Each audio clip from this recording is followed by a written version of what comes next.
ዘፍጥረት ምዕራፍ 35 ከቁጥር 9 ያለውን ቃል ነው ዛሬ ማካፈላችሁና በዚህ ቃል መሰረት እግዚአብሔር አምላክ በህይወታችሁ ላይ ፈጽሞ ለውጥ ያደርጋል። ክብር ለኢየሱስ ይሁን። በጌታ በኢየሱስ ስም አነባለሁ። እግዚአብሔርም ለያዕቆብ ከሁለት ወንዞች መካከል ከሶሪያ ከተመለሰ በኋላ እንደገና ተገለጠለት፣ ባረከው። እንደገና ምን አደረገ? ተገለጠለት፣ ከዛስ ባረከው። ተገለጠለት፣ ባረከው። በጣም የሚገርመኝ እግዚአብሔር ለያዕቆብ የተገለጠው ሊባርከው ተገለጠለት፣ ከዛስ ባረከው ይላል። እግዚአብሔርም ስሚ ያዕቆብ ነው፣ ከእንግዲህ ወዲህ ስሚ ያዕቆብ ተብሎ አይጠራ፣ ስሚ እስራኤል ይባል እንጂ ስሙንም እስራኤል ብሎ ጠራው። ከሲንግል ወደ ብዙ ነው እግዚአብሔር ቀየረው። ዛሬ መልእክት አለኝ። በዘመናችሁ የማይሆን ስም ይዛችሁ የምትኖሩ ሰዎች ይሄን ስም እግዚአብሔር ከናንተ ላይ ያነሳዋል። አሜን አትሉም ወይ? ለአንዳንዶቻችሁ መታወቂያችሁ የሆነ ድህነት ሊሆን ይችላል፣ በሽታ ሊሆን ይችላል፣ ማጣት ሊሆን ይችላል። ጠላት ከሁኔታዎች ይዞ በእናንተ ላይ ያስቀመጠው አሮጌ ስም ዛሬ በኢየሱስ ስም ይቀየራል። አንድ ሰው ስሜ ተቀየረ በሉ እስቲ። ክብር ለኢየሱስ ይሁን።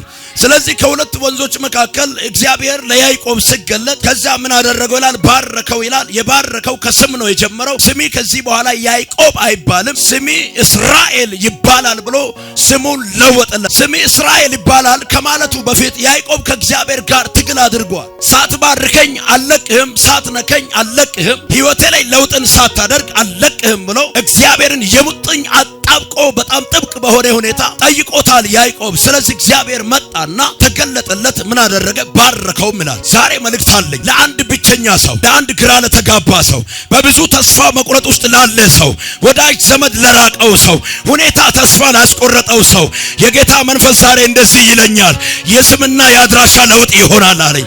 አረ አንድ ሰው አሜን ስል ይሁንለት።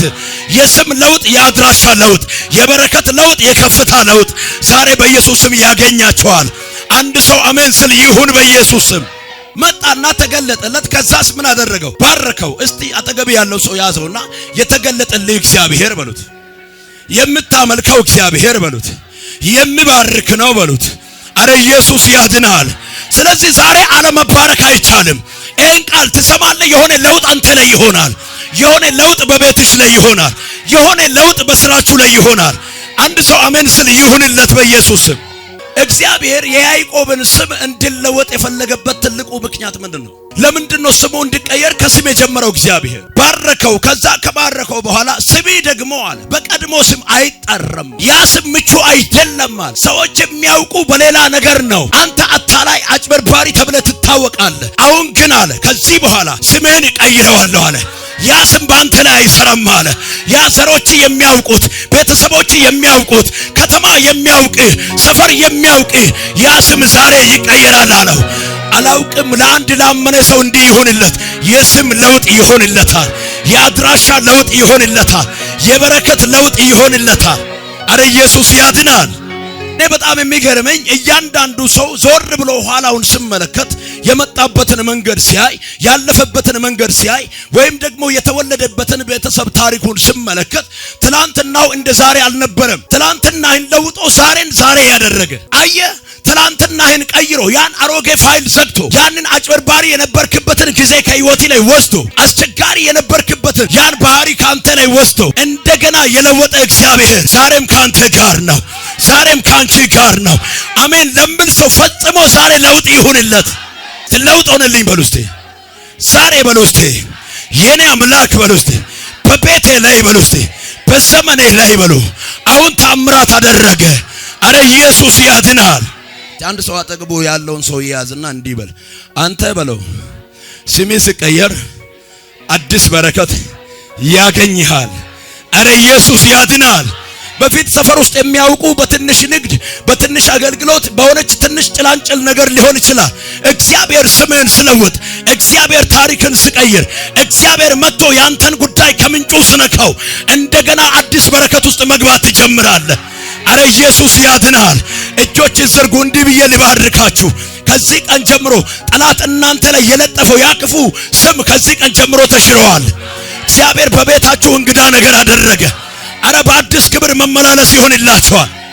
ያዕቆብ በረከትን የተቀበለው አታልሎ ነው፣ አጭበርብሮ ነው፣ ፌክ ሰርቶ ነው እና የታላቁን ብኩርና ወስዶ ሄደ።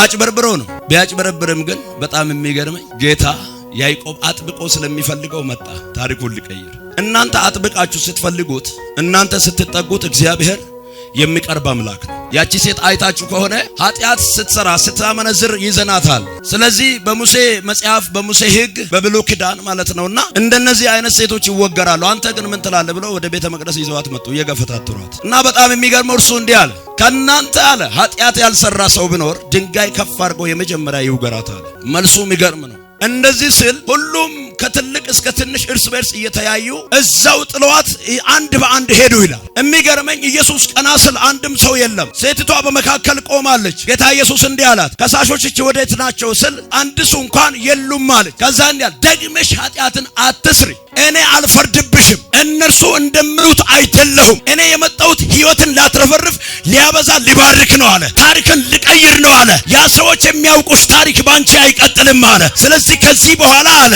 ኃጢአትን ደግመሽ አትስሪ፣ በሰላም ሂጂ።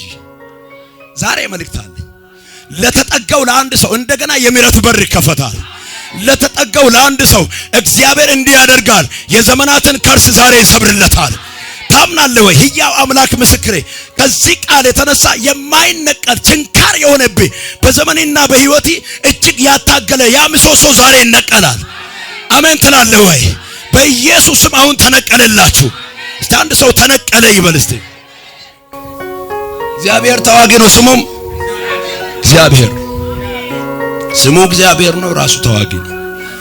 ስለዚህ ወደ ያዕቆብ ሲመጣ ሲገለጥለት ምን ሊያደርገው ነው? ሊባርከው፣ ስሙን ጭምር ልለውጥ።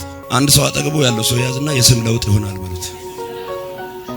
ያዕቆብን በአዲስ ምዕራፍ ነው ጌታ ያስቀጠለው። ተገለጠለት፣ ባረከው። ከዛ ስሜ ከዚህ በኋላ ያዕቆብ አይባልም፣ ከዛስ እስራኤል ትባላል፣ የብዙ ትውልድ አባት ትሆናለህ። ዛሬ እኔ መልእክት አለ። ብቻዬን ግራ የተጋባ፣ ብቻዬን ምድረ በዳ ይዘግ፣ ብቻዬን በብዙ ሰልፍ ውስጥ የምትመላለሰው የምስራች እግዚአብሔር ከዚህ ማታ ጀምሮ ካመንክ በሕይወት ላይ ፈጣን ለውጥ ያደርጋል።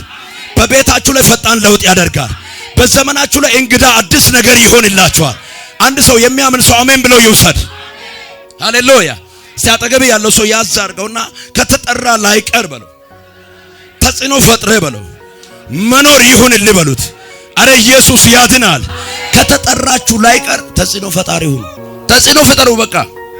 እስቲ አጠገብ ያለው ሰው ነካ አድርገውና ተጽዕኖ ፍጠር በለው። እንትና ያማረተ እሺ ጊዜ ያማርትብህ ምንም ያድርግብህ፣ አንተ ተጽዕኖ ፈጣሪ ስለሆንክ መጨነቁ ግድ ነው።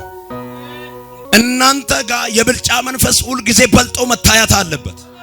አንድ ሰው አሜን አይልም ወይ? ስለዚህ ያዕቆብን እግዚአብሔር ስሙን ነው የለወጠለት፣ ስሙን ነው የቀየረው፣ ባረከው ይላል። ዛሬ እንዲህ ብዬ እናገራለሁ፣ በዘር ሐረግ ልትረገም ትችላል፣ ከአመጣጢ ተረግመ ሊሆን ይችላል። እግዚአብሔር አምላክ ግን ያን አዋጅ ዛሬ ይሽረዋል። ትላንትና ከቅድመ አያቶች ወደ አንተ የመጣውን ያንን እርግማን ዛሬ ሰብረዋል። ከቅድመ አያቶቻችሁ የመጣው እርግማን አሁን ተሰበረ። በኢየሱስም አሁን በረከት ሆነላችሁ። ስለዚህ ከዘር ሐረግ ከትውልድ መሰረት የመጣ የትኛውም እርግማን ላይዛችሁ ዛሬ ለውጥ ይሆናል። አጠገብ ያለው ሰው ያዞና ገብቷል ወይ ብሎ ለውጥ ይሆናል። ዛሬ ልናገራችሁ የሚፈልገው ነገር ወደ ተሻለው በረከት ትገባላችሁ። አንድ ሰው አሜን ይበልባካችሁ። አረጋግቶ እንድትቀመጥ ያደረገ ትንሹ ስኬት ዛሬ በኢየሱስም ገልብጨዋለሁ። አያችሁ፣ ትንሿን ነገር እያሳየ ዘመንን እየበላ እድሜን እየበላ ትዳሪን ያቀጨጨ ያለህበት ስፍራ እንድትቀጥል የሚያደርግ የትኛውም እርግማን ዛሬ የተሰበረ ይሁን።